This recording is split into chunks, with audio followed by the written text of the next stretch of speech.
साथियों नमस्कार, हमारे इस YouTube चैनल में आपका फिर एक बार स्वागत है। तो आज हम गोलकुंडा फोर्ट से स्टार्ट करने जा रहे हैं वर्ल्ड टेल्स स्टोरी। तो सीधा आपको ले चलता हूं गोलकुंडा फोर्ट, जो कि तेलंगाना स्टेट में और उसकी राजधानी हैदराबाद में। तो दोस्तों, हैदराबाद एक बहुत ही ब्यूटीफुल सिटी है। यहाँ का खाना, यहाँ की बिरयानी, यहाँ की जो भाषा बहुत ही सुंदर है। आपको यहाँ जाने के बाद बहुत ही बढ़िया डॉक्टर बाबा साहब अम्बेडकर का एक स्टैचू देखने मिल सकता है, जो हाल ही में वहाँ पर बना हुआ है। और फिर आप आगे बढ़ेंगे और ये देखते ही देखते हम पहुँच गए हैं फोर्ट के अंदर। तो देखिए, यहाँ पर लिखा है उर्दू में गोलकुंडा किला। और इस फोर्ट के अंदर अब हम एंट्री करने वाले हैं। आपको ये कर्टेंस की तरह दिख रहे हैं। ये सिर्फ एक धोखा है कि ये गेट है, लेकिन ये बिल्कुल भी गेट नहीं है, गेट इसके अंदर है। तो इसको खास सिक्योरिटी पर्पस के लिए ऐसा बनाया गया। तो आगे बढ़ने से पहले टिकट हमें लेना पड़ेगा। यहाँ पर स्कैन एंड पे का एक रखा गया है। तो चलिए अपने मोबाइल से इसको स्कैन करते पे करते हमारा टिकट ले लेते हैं। तो चलिए, सारी डिटेल्स मैंने भर दी है और मेरा टिकट जनरेट हो चुका है।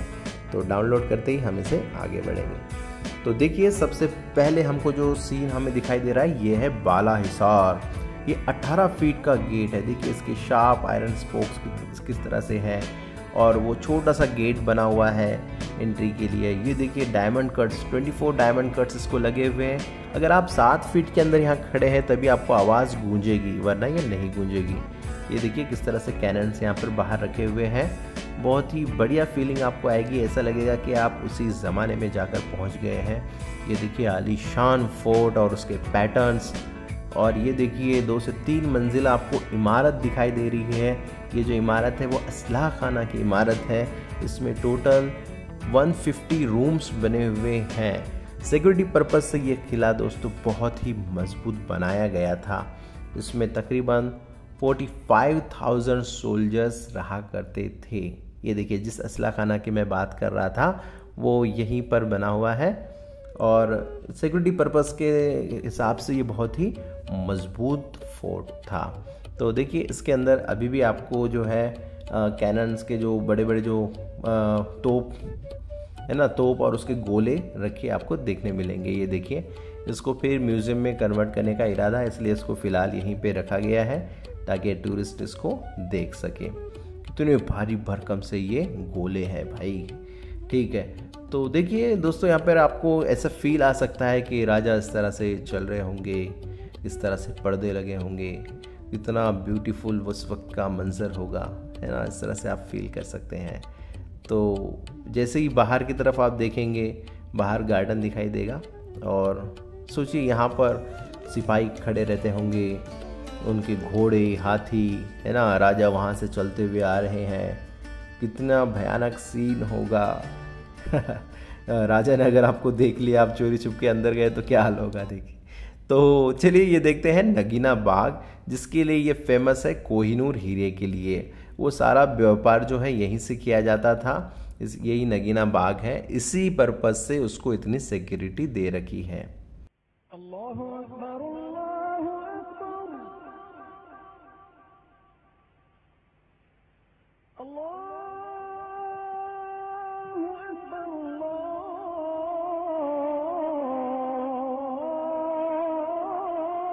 अकबर। ये जो किला है, कुतुब शाह सुल्तान ने इसको अपने कब्ज़े में ले रखा था, और 1518 से लेके 1687 तक वो उनके ही पास रहा। लेकिन उससे पहले सन 1200 में ये किला और भी अलग अलग राजाओं द्वारा इस पर जो है कब्ज़ा किया गया, और ये तब बना हुआ था मिट्टी का। लेकिन बाद में इसे फिर मजबूती के साथ बनाया गया। यहाँ पर ब्रॉन्ज के कैनन्स रखे हुए हैं, जो बिग गन्स रखी हुई है। यहाँ पर आने के बाद आप उसको देख सकते हैं। दोस्तों, एक मज़े की बात यह है कि इस किले पर कब्ज़ा करने के लिए दिल्ली से औरंगज़ेब आए थे अपनी पूरी फ़ौज के साथ। उन्होंने बहुत कोशिश की, लेकिन 8 महीनों तक वो बाहर ही खड़े रहे। उन्होंने बहुत से हमले किए इन दीवारों पे, लेकिन ये दीवार टस से मस नहीं हुई, और अंत में उन्हें खाली हाथ ही लौटना पड़ा। जी हाँ दोस्तों, ये यहाँ का एक मज़ेदार इतिहास रहा है। इस किले के साइड में अगर आप देखेंगे तो गहरी खाई खोदी गई है, लॉन्ग डीप डिच, ताकि नीचे से जो है दुश्मन ऊपर की तरफ ना आ सके और उसका सिक्योरिटी एकदम बढ़िया से कायम रहे। देखिए किस तरह से वॉर हुई होगी उस वक्त, कैसी वॉर होती थी, कैसा फील आता होगा। दोनों तरफ की फौजें तैयार है एक दूसरे को मारने के लिए, काटने के लिए। वो दौड़ रहे हैं एक दूसरे की तरफ, हथियार लिए, घोड़े, हाथी, तलवारें सब रेडी है और बस एक दूसरे की तरफ बढ़ रहे हैं। ज़ोर से चीखते चिल्लाते हुए हाथी चिंगार रहे हैं, घोड़े हिलना रहे हैं और उनकी तलवारें एक दूसरे का खून की प्यासी हवा में लहराई है और ये जंग शुरू हो चुकी है।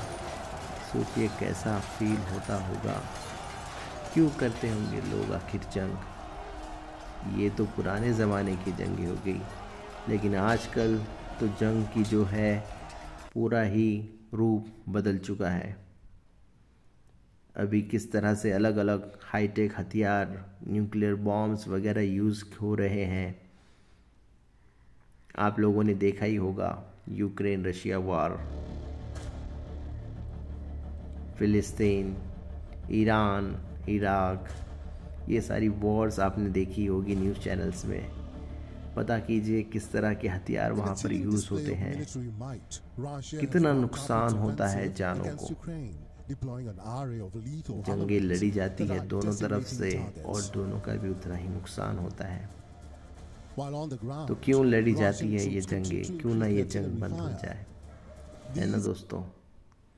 तो चलिए आगे बढ़ते हैं। अब आगे की तरफ आप देखेंगे ये इस तरह से फाउंटेन, देखिए बिना इलेक्ट्रिसिटी का फाउंटेन कैसे बना। देखिए ये देखिए उस वक्त की पाइपलाइन। तो अब हम देखने जा रहे हैं जो इनका वाटर सिस्टम है वो किस तरह से काम करता था। ये देखिए दोस्तों, यहाँ पर मैं आपको पहले टूथ व्हील दिखाता हूँ, ये किस तरह से काम करता है। ये इस तरह से एक जो चरखी होती है वो, ये जो रेड कलर का दिख रहा है ना, उस तरह से उसके अंदर जब वो गोल घूमता है तो वो आगे आगे बढ़ती है। तो इसी तरह हमारा टूथ व्हील काम करता है। अब हम यही देखने जा रहे हैं कि इसका इस्तेमाल करके 500 ईयर्स एगो किस तरह से नीचे से ऊपर तक पानी पहुंचाया जाता था। जैसे एक साइड से वो अपने बैल वगैरह बांध देते थे और वो घुमाते थे, तो किस तरह से पानी ऊपर की तरफ बढ़ता था। ये बहुत ही इंटरेस्टिंग चीज़ है, ये एक पर्शियन मेथड है, उसको हम देखने जा रहे हैं। देखिए टूथ व्हील आपने समझ लिया किस तरह से काम करता है। अब इस वीडियो को देखिए।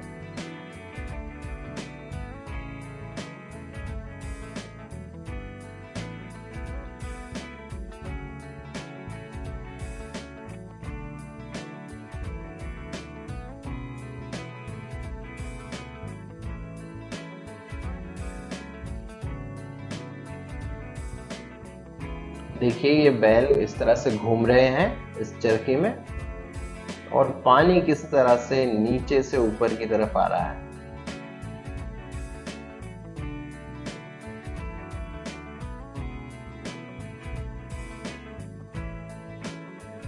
बैलों को जोड़ रखा है उस व्हील से।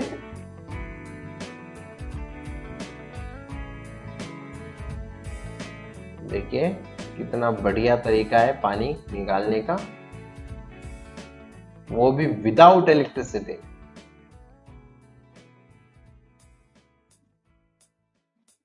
ये देखिए बैलों को उस बड़े चरखे से बांध रखा है जो वो घूम रहे हैं और इस बड़े व्हील को कनेक्ट कर रखा है उस पानी वाले व्हील से। ये नीचे की तरफ घूम रहा है, वो साइड की तरफ से घूम रहा है। इस तरह से वो इंटरकनेक्टेड है।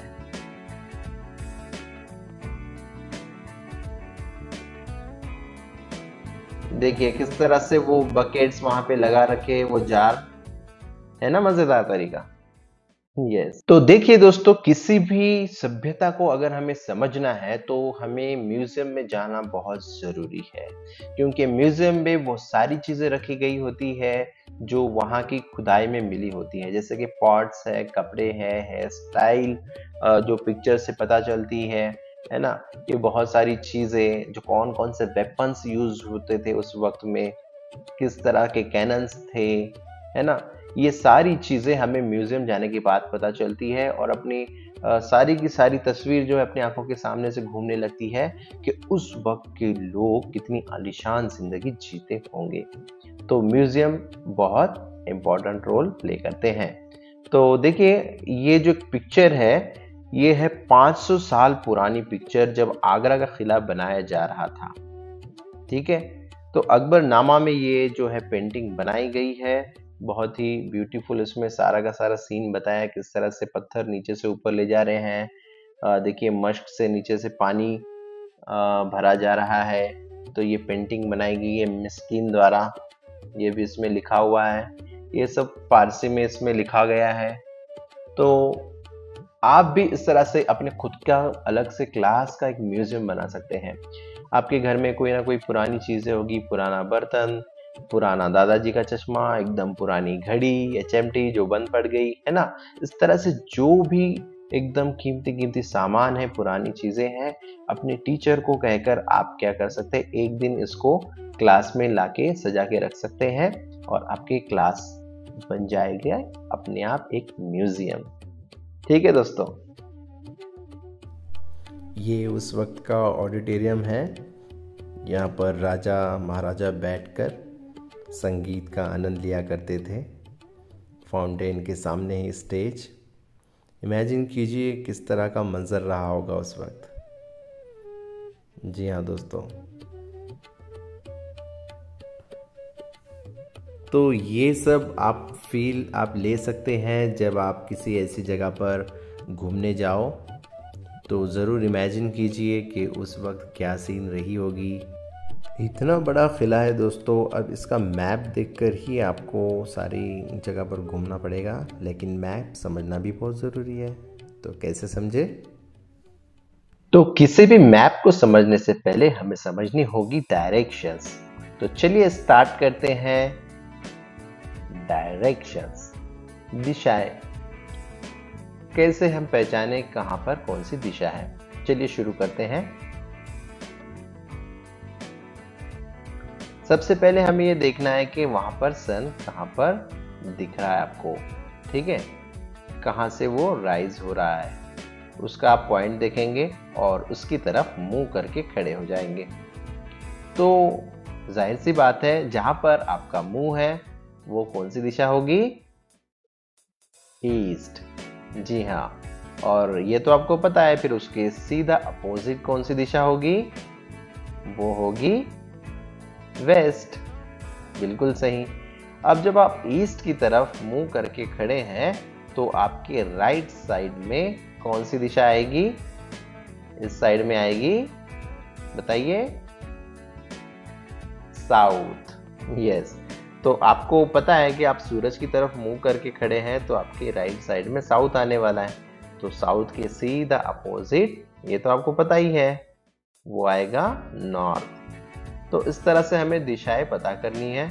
आप भी आपके घर के पास खड़े रहेंगे और पता करेंगे सूरज कहाँ से निकलता है, तो उस तरफ आप मुंह करके खड़े रहना है और फिर राइट साइड में देखना है। राइट साइड में आपकी दिशा होगी साउथ, फिर लेफ्ट में होगी नॉर्थ और ईस्ट के अपोजिट होगी वेस्ट। ठीक है, इन सब के अलावा और भी हमें दिशा देखनी है जो इससे रिलेटेड है। देखिए, अब जैसे इस साइड में अगर कोई चीज़ हमें बतानी है तो कौन सी दिशा बतानी पड़ेगी? तो सबसे पहले आपको ये देखना पड़ेगा साउथ नॉर्थ। ये जो मेन दिशाएं हैं इनको पकड़ के हम दिशा का नाम बताएंगे। जैसे इस दिशा का नाम हम बताएंगे साउथ ईस्ट। पहले हमने साउथ का नाम लेना है, उसके बाद ईस्ट। अगर उधर नॉर्थ से शुरू हो रहा है तो पहले नॉर्थ का नाम लेंगे। ठीक है, अब देखिए, अगर इस साइड कोई दिशा है तो उसका नाम क्या बताएंगे हम? तो जैसे मैंने अभी आपको बताया, पहले नॉर्थ से स्टार्ट करेंगे, नॉर्थ ईस्ट। ठीक है, तो बताइए इस साइड में कौन सी दिशा आएगी? यहाँ आएगा नॉर्थ वेस्ट, बिल्कुल सही। अब ये तो आप पहचान ही जाएंगे, फिर ये रहेगा साउथ वेस्ट, यस सही। तो इसी को हमने क्या करना है, अभी मैप में फिक्स करना है। ये देखिए इस तरह से अपना गोलकुंडा का मैप है, लेकिन अब हमें यहाँ पर ये नहीं देखना है सूरज कहाँ से निकल रहा है। जैसे आपके सामने मैप होगा बुक में, मतलब आपको ऊपर की साइड को नॉर्थ समझना है, नीचे साउथ, फिर ये जब नॉर्थ ऊपर आएगा तो राइट साइड में ईस्ट होगा और वेस्ट में और लेफ्ट में वेस्ट होगा, ठीक है। तो देखिए ये सारी दिशाएं भी मैंने लिखी है। अब इसके ऊपर से हमको आगे का मैप पढ़ना है और फिर आगे के क्वेश्चन सॉल्व करने होंगे, ठीक है।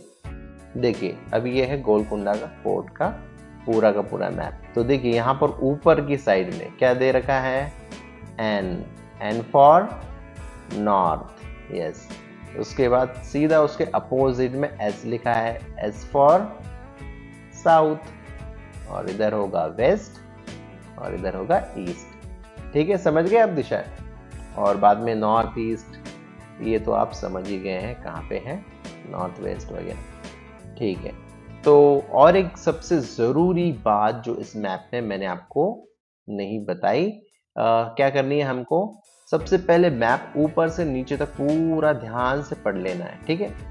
क्या क्या लिखा है, गोलकुंडा फोर्ट लिखा है, नॉर्थ ईस्ट, ये दिशाएं दे रखी है, और ये जो सारे पिक्चर्स और ये लाइंस दे रखी है, ये देखने के बाद हमें देखना है कि बॉक्स में क्या दे रखा है। बॉक्स में उस मैप का डिटेल दे रखा है। जैसे वहाँ पर देखिए स्टेयर्स के लिए कौन सा बिंदु इस्तेमाल किए, डॉट्स, बाउली के लिए क्या इस्तेमाल किया है, हॉर्स के लिए क्या, ये सब दे रखा है। और सबसे इम्पॉर्टेंट चीज़ इधर देखिए लिखा है scale. Scale 1 centimetre is equal to 110 metre. ये समझना बहुत ज़रूरी है दोस्तों। अगर आप इसको समझ लेंगे तो आप कोई भी मैप इजीली समझ जाओगे, ठीक है। अब ये क्या होता है, तो ये होता है कि हमें लेनी होती है अपनी स्केल, ठीक है। तो अपनी स्केल में यहाँ पर मैप पर आप रखेंगे तो 1 सेंटीमीटर जितना होगा ना, तो उसका मतलब होगा वो 110 मीटर होगा, ठीक है। अगर वो 10 सेंटीमीटर होगा तो इंटू 110 आपको करना पड़ेगा। चलिए देखते हैं कैसे। जैसे ये स्केल मैंने यहाँ पर रख दी और हमने पता लगाना है मोती महल से मोती दरवाजे तक का डिस्टेंस। तो ये देखिए यहाँ पर हमने रखी है स्केल, 0 से स्टार्ट कर रहे हैं और मोती महल तक वो हो रहा है 22 सेंटीमीटर, ठीक है। तो इसका क्या मतलब हो गया, मोती दरवाजा टू मोती महल डिस्टेंस है 5 सेंटीमीटर, ठीक है। और हमने तो स्केल में दे ही रखा है 1 सेंटीमीटर इज इक्वल टू 110। तो अब हमें क्या करना है, उसको इंटू 5 करना पड़ेगा, क्योंकि 1 सेंटीमीटर का ही मतलब है 110। तो अब उसको हमें 5 से मल्टीप्लाई करेंगे तो हमें ये आंसर मिलेगा 550 मीटर। तो ये होगा एक्चुअल इसका डिस्टेंस, ठीक है। किसी भी मैप में नीचे दिया गया होता है उसका स्केल, तो वो आपको देखना बहुत ज़रूरी है। कभी कभी दे रखा होता है कि 1 centimetre is equal to 5 kilometre, 10 kilometre, है ना। तो ये जितना आपका ये किलोमीटर बढ़ता जाएगा, समझ लीजिए उतना बहुत बड़े जो एरिया का वो मैप है, ठीक है। तो चलिए एक और आपको मैं बता दूं फिर एक बार। देखिए अब हम यहाँ पर काउंट करने वाले हैं बाला हिसार से जो फतेह दरवाज़ा। बताइए आप कितना आ रहा है इसका मेजरमेंट। ये देखिए बाला हिसार पे हमने रख दिया और फतेह दरवाजे तक ये पकड़ रहा है 10 सेंटीमीटर। तो देखिए फिर फतेह दरवाज़ा टू बाला हिसार 10 सेंटीमीटर हो गया, और अपने स्केल तो आपको पता ही है 1 centimetre is equal to 110 metre. तो अब सीधा सीधा हमें क्या करना होगा, 110 इंटू करना पड़ेगा 10, तो ये हमको मिलेगा अपना आंसर 1100 मीटर। तो आपको तो पता है मीटर जो है उसको हमें किलोमीटर में कन्वर्ट करना है, तो क्या है 1 kilometre is equal to 1000 metre, ये तो हमें पता है, ठीक है। तो इसका मतलब अगर हम ये 1100 इसको 1000 से हम कर देंगे डिवाइड, तो सीधा सीधा हमें किलोमीटर मिल जाएगा। तो चलिए काट दीजिए, ये ज़ीरो कट गया, ये 0 तो काट दिया, ऊपर 0 नहीं है, तो यहाँ पे हमने लगा दिया पॉइंट, तो ये बन गया 1.1 किलोमीटर। देखिए इतना बड़ा डिस्टेंस है, इतना आपको अंदर चलते हुए जाना पड़ेगा। ठीक है, तो बहुत ही इंटरेस्टिंग चीज़ है ये। आप इस तरह से आप अलग अलग मेजरमेंट लीजिए और खुद पता कीजिए कौन सा कितना किलोमीटर है। उम्मीद करते हैं आपको ये वीडियो ज़रूर पसंद आई हो, तो सब्सक्राइब, शेयर और लाइक करना ना भूलें। Thank you.